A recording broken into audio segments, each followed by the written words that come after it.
Gold trusted gold buyers. మీరు తాకట్టు పెట్టిన బంగారాన్ని విడిపించి ఈ రోజు ఉన్న మార్కెట్ ధరకు కొనబడను.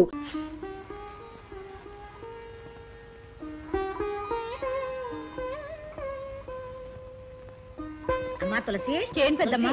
ఇదిగో నిమ్మకాయ పులిహోర చేశాను నీకోసమని. నిమ్మకాయ పులిహోర? అబ్బా, నాకు వారం రోజుల నుంచి పులిహోర తినాలనుంది, కానీ అడగలేక ఊరుకున్నాను పెద్దమ్మా. నువ్వెలా తెలుసుకున్నావు? నేను కన్నతల్లినేనమ్మా. ఆ మాత్రం కడుపుతో ఉన్న వాళ్ళ కోరికలు తెలుసుకోలేనా?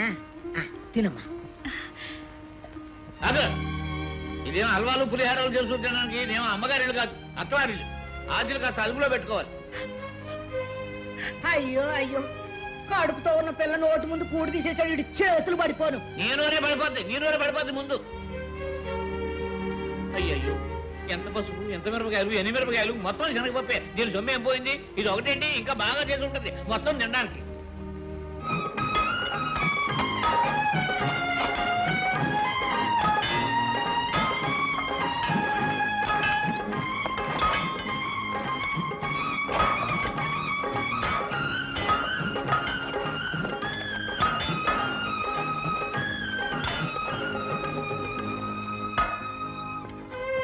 లాభం లేదండి, ఎంత తవ్వినా రాయి తప్ప జలపడేట్లేదు. నేను ఈ నేల తల్లిని నమ్ముకుని బతుకుతున్నవాడిని. కన్న తల్లిలాగే ఇది బిడ్డను మోసం చేయదన్నానమ్మా. అవును బాబు, పట్టణం వెళ్ళి డైనమైట్ పట్టరండి. జల ఎందుకు పడదో అప్పుడు చూద్దాం.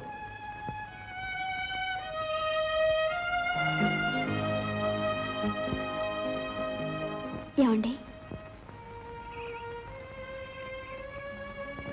పద్మ, తీసుకోండి. మీకు ఈ భూమి మీద నమ్మకం ఉంటే నాకు మీ మీద నమ్మకం ఉంది. వద్దు పద్మ, అది స్త్రీధనం. నీ పుట్టింటి నుంచి నువ్వు తీసుకొచ్చింది. స్త్రీకి ధనం వర్తే, అనురాగంతో కూడిన మీ మనసే నాకు పుట్టిల్లు. ఇక సొంతం అనేది ఎక్కడుందండి? ఈ చేతి గాజులు తీసి భారీగా మీకు చేతునిస్తున్నాను, అంతే. తీసుకోండి.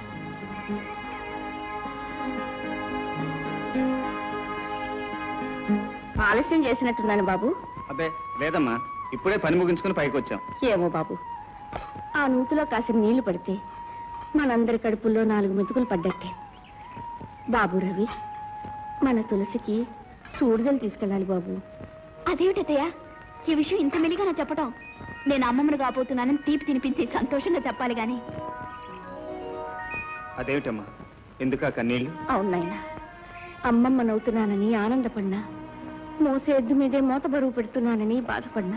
అదేమిటయ్యా తులసికి సూడిదలు తీసుకెళ్ళటం మనకు భారం ఎలా అవుతుంది?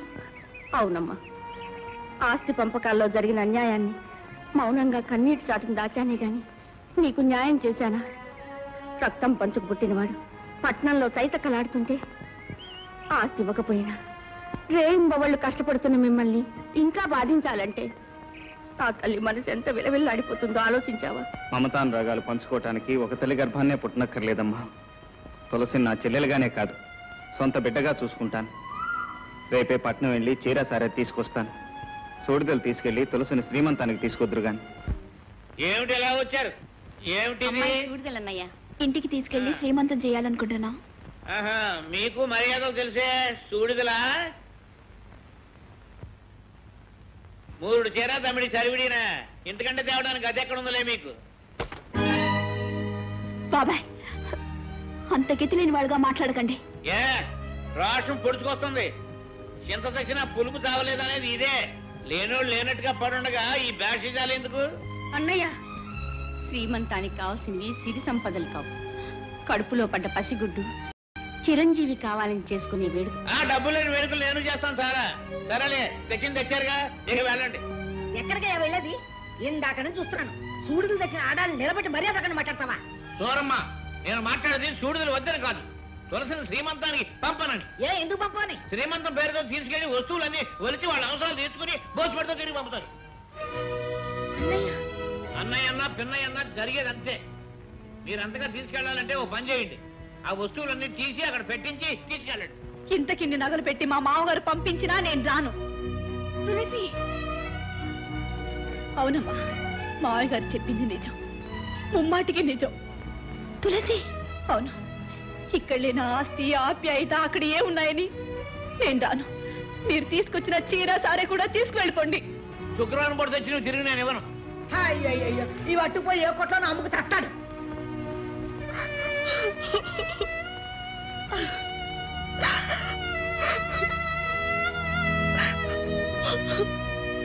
రెండతయ్య వెళదాం.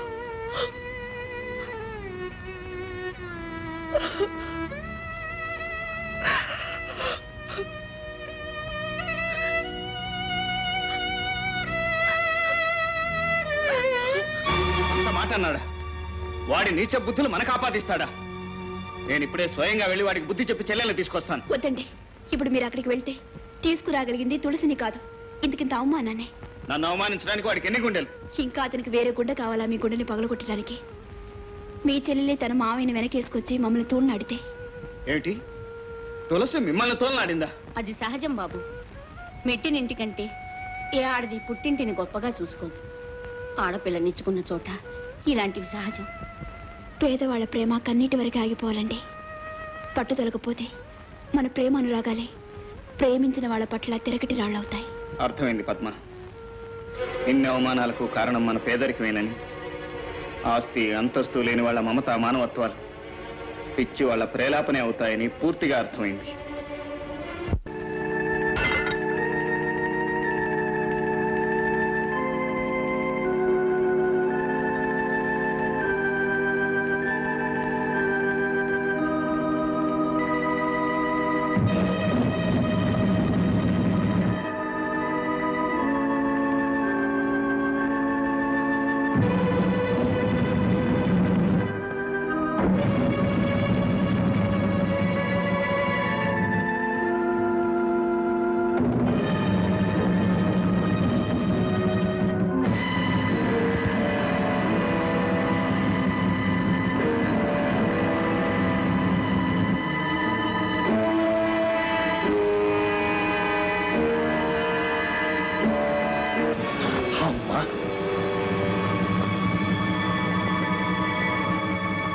వచ్చే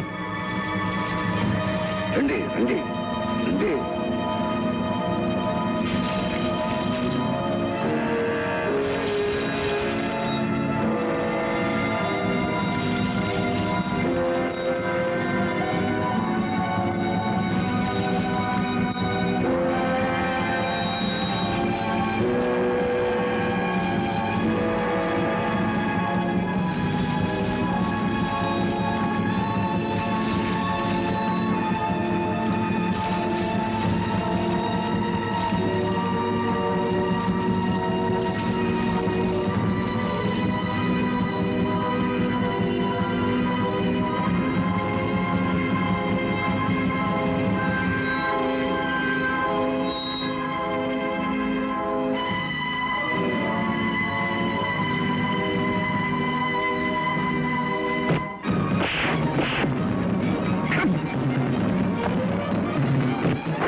చూసుకోమల్లా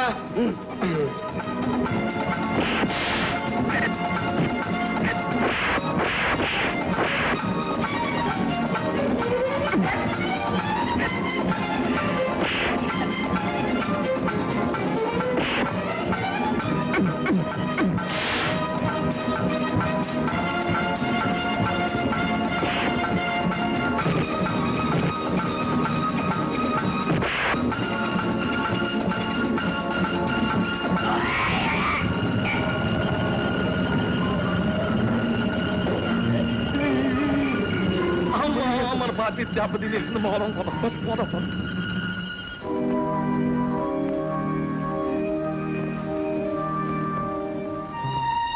అయ్యో, ఏమిటండి, ఏమిటి రక్తం?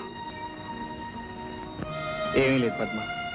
అసూయ తన రంగు చూపించుకుంటే అభిమానం తన కొంగు చూపించింది. ఎందుకండి ఇలా మాయ మాటలతో నన్ను మోసం చేయాలని చూస్తున్నారు? ఈ పాడు భూమి మీ రక్త బలిదానం కోరి ఉంటుంది. పద్మ, రైతు నమ్ముకునేది తల్లి ఒడిని, చేలో మడిని. మీదంతా పిచ్చి భ్రమ. దీనికి మనసు లేదు, పొట్టి మట్టి. ఈ మట్టిలో పుట్టి మట్టిలో కలిసిపోయే మనం మట్టిని నిందించకూడదు పద్మ, తప్పు. ఏమండి, నా చేతులు కాయలు కాసిన మీ కళ్ళల్లో పట్టుదల చూసి ఇన్నాళ్ళు ఆశతో బ్రతికాను. మీరు నమ్ముకున్న తల్లి గడుపు చల్లగా మనం హాయిగా బ్రతకచ్చని కలలు కన్నాను. కానీ అది జరగదండి, ఇక జరగదు. తిని నమ్ముకుని బ్రతకడం కంటే పస్తు నుండి చావటం మేలు, అడుగు తిని బ్రతకటం మేలు. మన ఆశలకు ఆశయాలకు సమాధిగా తయారైన ఈ పాడు బావిని పూర్తి చేస్తానండి, పూర్తి చేస్తాను. నా తల్లి భూదేవి నువ్వు నమ్మటం లేదు కదా, హృదయం లేనిదంటున్నావు కదా. ఇప్పుడే నిరూపిస్తాను. నా తల్లి కనికరం లేకుండా గుండె మీద బండరాయిని అలాగే ఉంచుకుంటుందో, బిడ్డ మీద ప్రేమతో కడుపులో దాచుకున్న పాతాళ గంగను ఉరకలో పరుగులతో పైకి పంపిస్తుందో ఇప్పుడే తేల్చేస్తాను.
అమ్మా, ఏమిటమ్మా ఇది? ఏమైంది? బాబు వచ్చావా? వచ్చానమ్మా, తమ్ముని కూడా తీసుకొచ్చాను.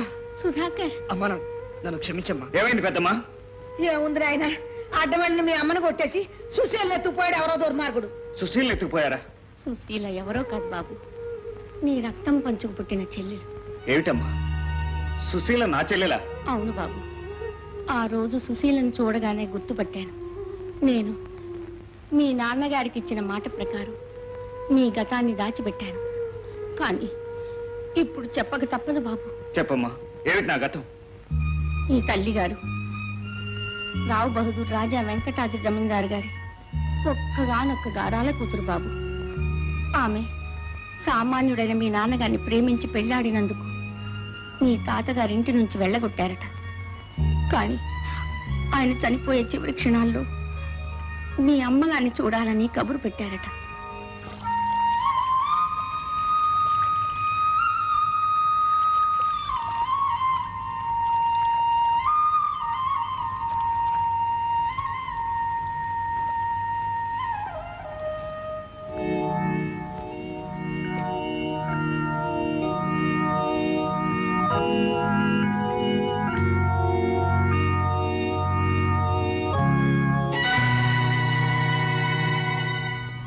నాన్న, నాన్న, పెదనాన్న, పెదనాన్న, చెల్లెమ్మ వచ్చింది. వచ్చావా అమ్మా, వచ్చావా? బాబు మాధవ్, నీ మంచి తెలుసుకోలేక నిన్ను అవమానించాను, నన్ను క్షమించు బాబు. ఇప్పుడు అవన్నీ ఎందుకులేండి. మీరేం చేసినా మీ కన్నబిడ్డ మీద ఉన్న ప్రేమతోనే కానీ ద్వేషంతో కాదు. ఇదిగో నాన్న. బాబు, నీ పేరు? రవి. నీ పేరమ్మా? సుశీల. అమ్మా, చిన్నప్పుడు నువ్వు అచ్చంగా ఇలాగే ఉండేదానివమ్మా, ఇలాగే ఉండేదాన్ని. రండి లాయర్ గారు, నేను బ్రతికుండగానే నా కళ ఎదుటి ఆ వీరునామా నా బిడ్డకివ్వండి. ఇవిగోనమ్మా, మీ నాన్నగారి సమస్త స్థిర చిరాస్తులు మీకు మీ తర్వాత మీ బిడ్డలకు చెందేసి రాశారమ్మా. ఈ ఆస్తి నాకెందుకు నాన్న? నీకు కాకపోతే ఇంకెవరికమ్మా? నా మనవడు మనవరాలు నూరేళ్ళు ఏ కష్టం లేకుండా బ్రతకాలి, అదే నా కోరిక. నాన్న, అమ్మా, నాన్న, రాజు. నాన్న, నాన్న,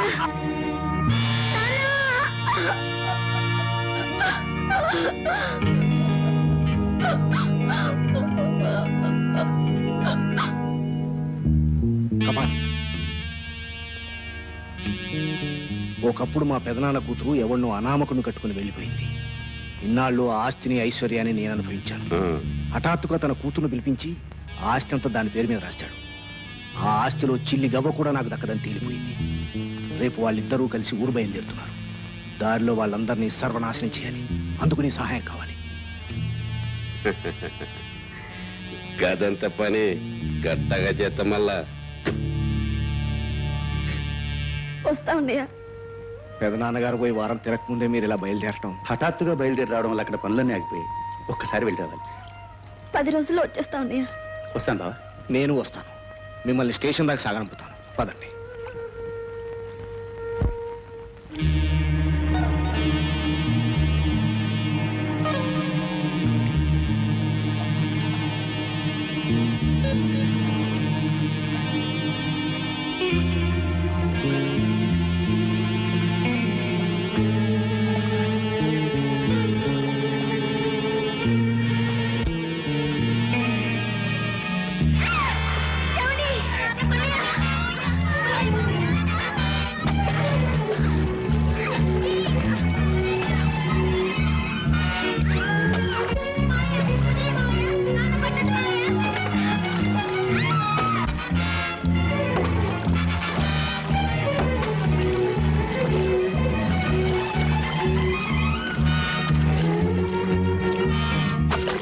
అందరూ చనిపోయారని అనుకున్నారు.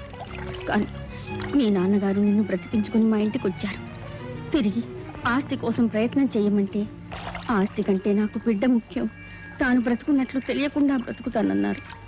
ఆ తర్వాత మీ నాన్నగారి మంచితనాన్ని గుర్తించి మా నాన్నగారు నన్నిచ్చి పెళ్లి చేశారు బాబు. ఇది బాబు జరిగిన కథ. ఇంతకీ ఎవరమ్మా దుర్మార్గుడు? రేఖ తండ్రి హరిశ్చంద్ర రావే బాబు.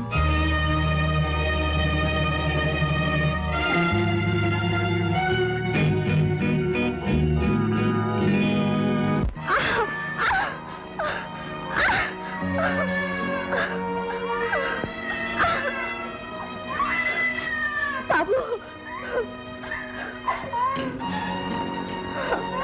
ఏమండి? బాబు ఆ హరిగారిని ఒకసారి పిలవండి. పిలిస్తే వచ్చే సమయం కాదమ్మా ఇది. హరికి మా గురువు గారు కపాళి గారు అమ్మాయికి పెళ్లి జరగబోతుంది.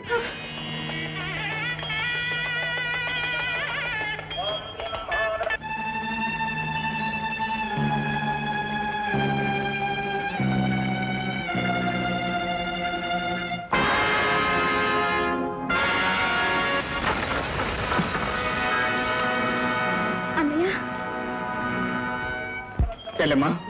అన్నయ్య నిజంగా నువ్వు నా పాలిటి దేవుడు అన్నయ్య. కాదమ్మా, నువ్వు నేను ఒకే రక్తం పంచుకు పుట్టిన అన్నా చెల్లెలు. అన్నయ్య.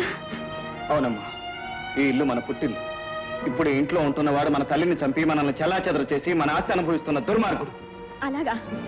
నన్ను మోసం చేసిన నా బిడ్డ తండ్రి కూడా ఈ ఇంటి యజమాని కొడుకేనన్నయ్య. ఎవరు? హరిబాబా? అవును, అతను ఇప్పుడు మరో పెళ్లి చేసుకోబోతున్నాడు. ఆగండి. ఎవరు నువ్వు? ఇన్నాళ్ళు నువ్వు లేడనుకుంటున్నవాణ్ణి. అంటే నువ్వు అనుభవిస్తున్న ఈ ఆస్తి కోసం నువ్వు పేర్చిన నీళ్ల చితి నుంచి బయటపడి నెత్తురు నిప్పైన వాణ్ణి, నీ తలకొరే కావలసిన వాణ్ణి. నువ్వు ఎవరితో ఎక్కడుండి మాట్లాడుతున్నావో తెలుసా? తెలుసు. నేనెవరన్నా తెలిస్తే నువ్వు గుండాకి చస్తావు. అంత పిరికి వాళ్ళు ఎవరూ లేరు ఇక్కడ. నువ్వు సుధాకర్కి మారుటనమని మాకు తెలుసు. అంతవరకే నీకు తెలుసు. కానీ నీ మాటలు నమ్మి నీవు కట్టిన తాళికి తల వంచి నీ బిడ్డకు తల్లైన సుశీల తోడపుట్టిన అన్నయ్యన సంగతే నీకు తెలియదు.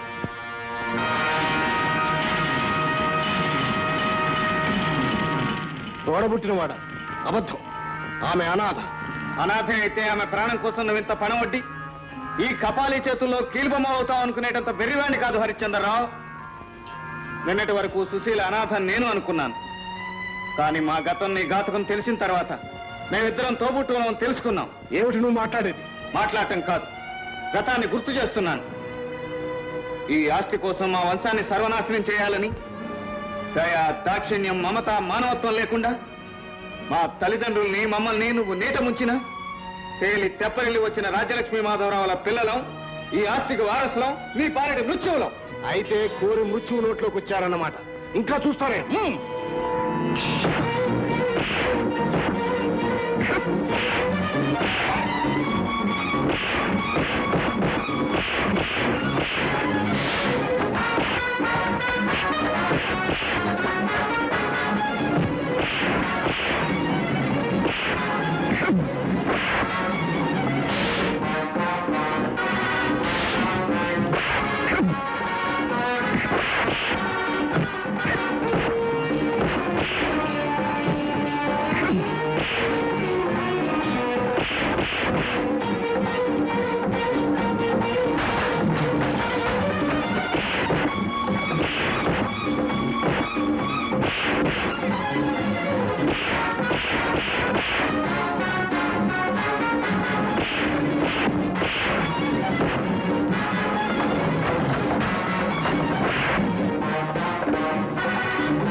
ఆగు. మా మిత్రుల ప్రాణాలు తీసే ముందు మీ వాళ్ళ ప్రాణాలు ఏమవుతాయో ఆలోచించు.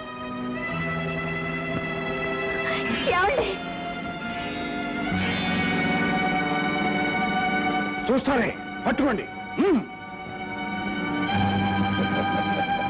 ఏమనుకోకురా అబ్బాయి, ఇదో చిన్న రాజకీయం. నీ గతం గురించి మీ అమ్మగారు చెప్పడం విన్నాను. సరే, నువ్వు ఎలాగో రూలింగ్ పార్టీ మీదకి అపోజిషన్ లీడర్లా మా మిత్రుల మీదకి ఎగబడతావని తెలిసి ఈ ఆడంగుల్ని పావులుగా తీసుకొచ్చానంతే. దుర్మార్గుడా, మమ్మల్ని మగాడిలా సాధించలేక ఆడాలను అడ్డం పెట్టుకొస్తావా? కుర్రతనం ఏ పని సాధించాలన్నా ఆదిలోనో అంతంలోనో ఆడదాని అవసరం ఉంటుంది నాయన. శబ్బాస్ బిడ్డ, జైల్లో దోస్తి జన్మాంతం ఉంటుందని రుజువు చేసిన మళ్ళా వీళ్ళని తీసుకెళ్ళిగా దంబాలకు తాళతోటి కట్టిన మళ్ళా.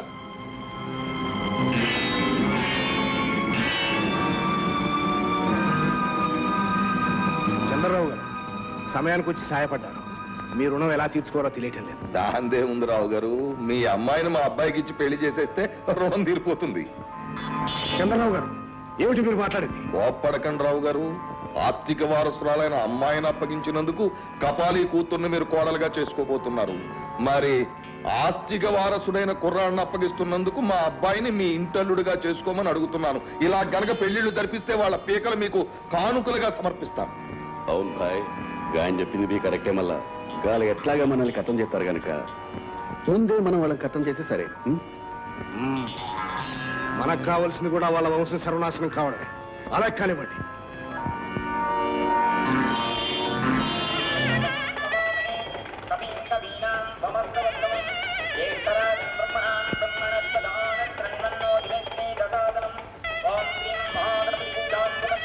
మంత్రి గారు ఏదో గబగబా తంతు నడిపి తాళి కట్టించేయండి.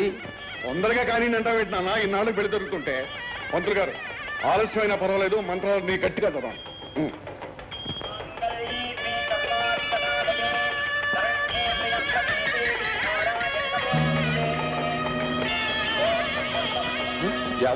ఏమైంది? అమ్మా రేఖ, రేఖ అమ్మ, నీ అమ్మ పెళ్లి కాకుండా నీకు గడుపుతాందా? నోర్మై గతవనోరు నువ్వును కళ్ళు తిరుగుతుంటే నీళ్లు పట్టు, నీళ్లు పట్టు.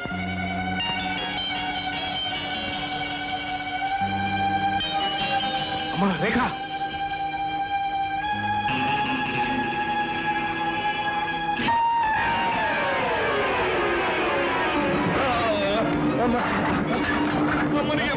నా మీద పడతా పెట్టినా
నన్ను పట్టుకో. నాకు ఈ పెళ్లి వద్దు, ఏమొద్దు. ప్రాణాలతో ఉంటే మనూరు పోయి కళ్ళు నీళ్లు తాగు బతుకో. నన్ను వదిలే బాబు. అబ్బా,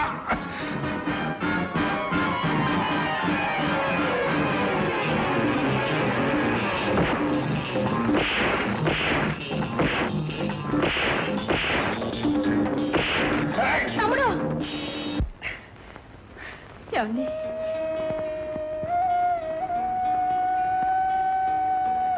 ఇప్పటికైనా అర్థమైందా? నువ్వు తాళి కట్టి మోసం చేసినా తన్నిలో జాలిపండి ప్రాణం కాపాడి.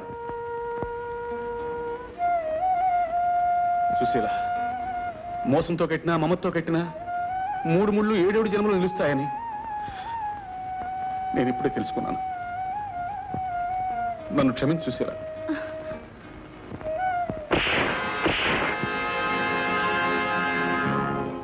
మనిషికి చివరికి మిగిలే ఆస్తి ఆస్తికి లేనని తెలియని రాక్షసులారా, మనుషులు బ్రతికే ఈ సమాజంలో బ్రతికే అర్హత మీకు లేదు. చావండి, ఆగండి. హంతకుల్ని చంపి నువ్వు హంతకుడికి కావచ్చు. దుర్మార్గులారా, మనిషి అన్నవాడు బ్రతికించాలి గాని చంపి బ్రతకాలని చూడకూడదు. Constables, arrest them.